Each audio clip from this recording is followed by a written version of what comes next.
Hello everyone. Rare Shikshan Sanstha's online learning program welcomes you all. Today we are going to see the next lesson of 10th Standard English Kumar Bharati textbook. The Luncheon. It was written by William Morgan. Let us see about the author first. William Somerset Maugham. His lifespan is from 1874 to 1965. He was a distinguished British playwright, novelist, and short story writer. He was among the most popular writers of his era and reputedly the highest paid author during the 1930s. His work is characterized by a clear, unadorned style, cosmopolitan settings, and a shrewd understanding of human nature. So, William Maugham having the keen understanding of the human nature, and he was also famous for highest paid author during that era of 1930s. A most delightfully humorous narrative, The Luncheon, is a slice of life story about Maugham's luncheon date proposed to him by a woman whom he hopes is a supporter of his art. Here, in this lesson, it was a slice or a part of his life, William Maugham's life, when he was proposed to a date by a woman whom he hopes that is a supporter of his art. So what happens in that luncheon? We will see. We start the lesson. I caught sight of her at the play and in answer to her call, I went over during the interval and sat down beside her. It was long since I had last seen her, and if someone had not mentioned her name, I hardly think I would have recognized her. She addressed me brightly. So here, the writer had started the lesson where he had made that lady again in the play. He was watching the play, and at that time the lady was also present. He had seen her but couldn't recognize her. Somebody took her name, and afterwards he recognized her. Then he go and sits beside her.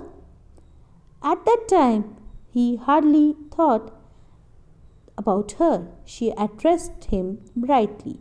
She said, "Well, it is many years since we first met. How time does fly.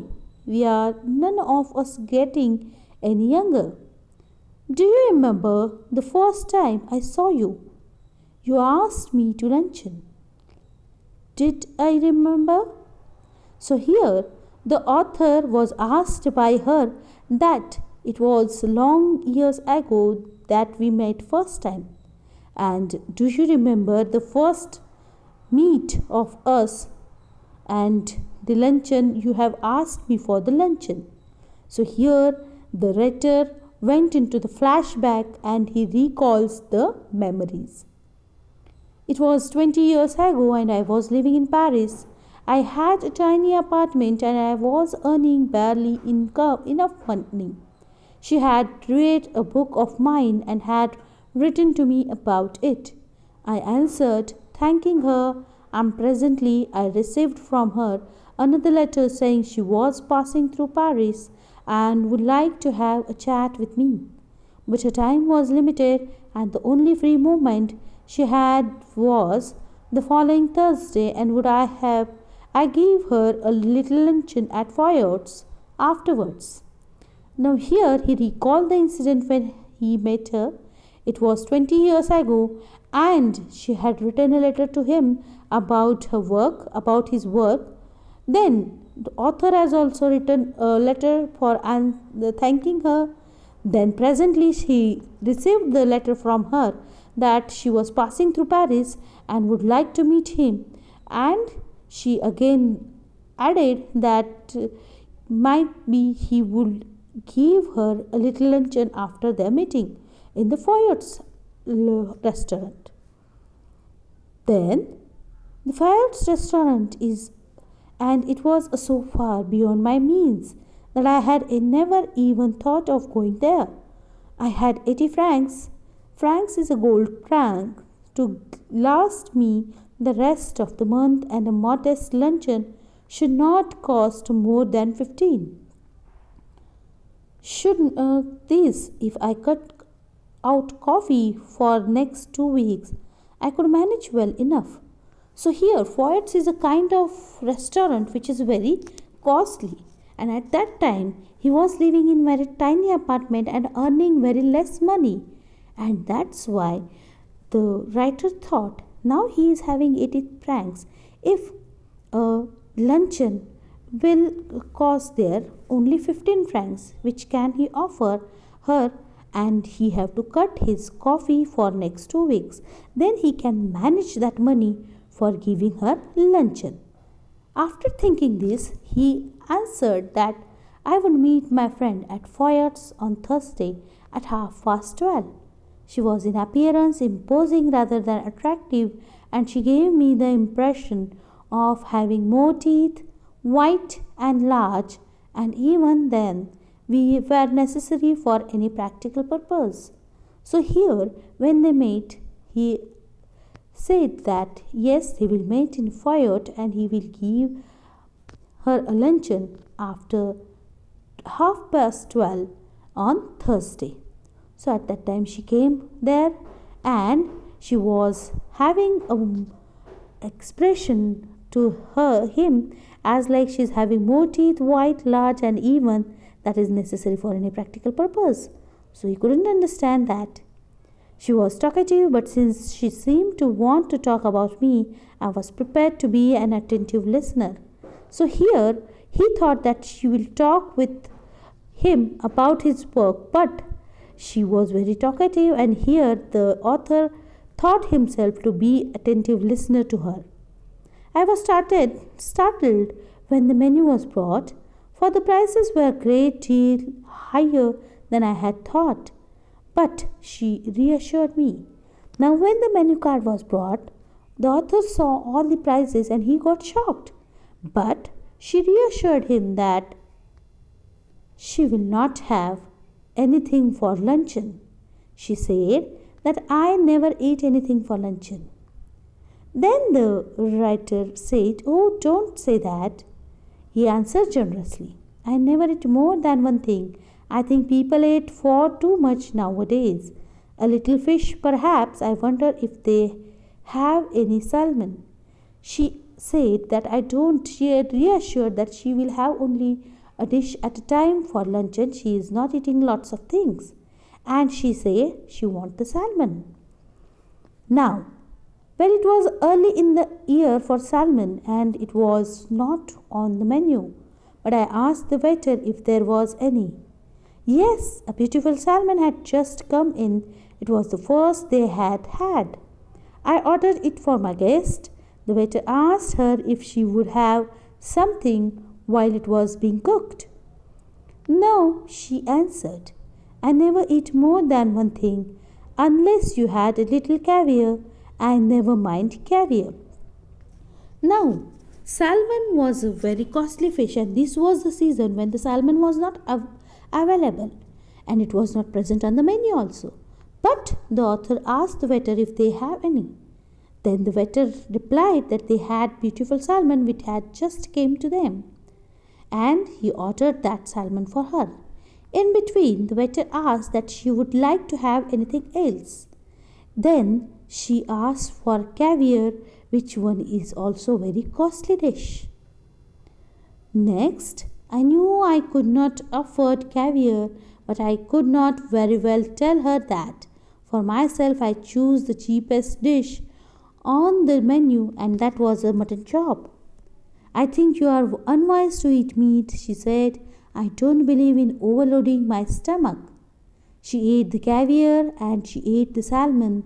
She talked gaily of art and literature and music, but I wondered what the bill would come to. When my mutton chop arrived, she took me quite seriously to task. Now, then, that time when she ordered caviar, the writer understood that he could not afford that because it was also very costly dish. but he ordered it for him. And for himself, the author ordered a mutton chop, which was the cheapest dish in the menu card. Then, when she heard that, she told him that what you are eating, that is unwise thing to eat this time. It was very heavy for his stomach, and she said that she was not to believe in overloading her stomach. So here she ate caviar and salmon also, and happily she was talking about the literature and music and so many other things. But the writer was in tension what will be the bill arrived. When he ordered the mutton chop arrived, then also she take that he had to think seriously about his luncheon. Then I see that you are in the habit of eating a heavy luncheon. I am sure it's a mistake. Why don't you follow my example and just eat one thing? I couldn't possibly eat anything more unless they had some of those giant asparagus. I should be sorry to leave Paris without having some of them. Now she again scolds him that you are having the bad habit, and I am not doing this kind of mistake that eating heavy things for a luncheon. You need to follow my example and have it just one thing at a time. And these things she had ordered again is the asparagus. Asparagus is a kind of vegetable which is also very costly at that time, and she said it will be very unpleasant for her to leave the Paris without having some of the asparagus. Now, what condition of the writer is see here? My heart sank. I had seen them in the shops and I knew that they were horribly expensive. My mouth had often watered at the sight of them. Here, the writer's heart got sank.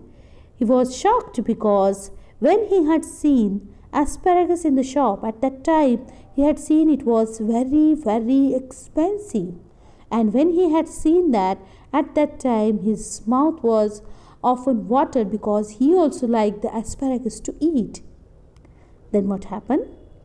The guest said that I am not in the least hungry. My guest cited, but if you insist, I don't mind having some asparagus. I ordered them. Now she said that if you will insist me, I am not hungry now, but if you insist, if you force me, then I will have some asparagus. I will never mind anything in eating asparagus. Then unfortunately, the author have to order the asparagus also. Then she asked, aren't you going to have any? Author replied, no, I never eat asparagus. The writer understood that he couldn't offer this much highly paid dishes because he had very less money with him, and that's why he gave answer that he didn't like asparagus. He never eat that. So what happened in this lesson, what happened of this luncheon, we will see in the next part of the video. Up till then, do understand, and thank you for watching.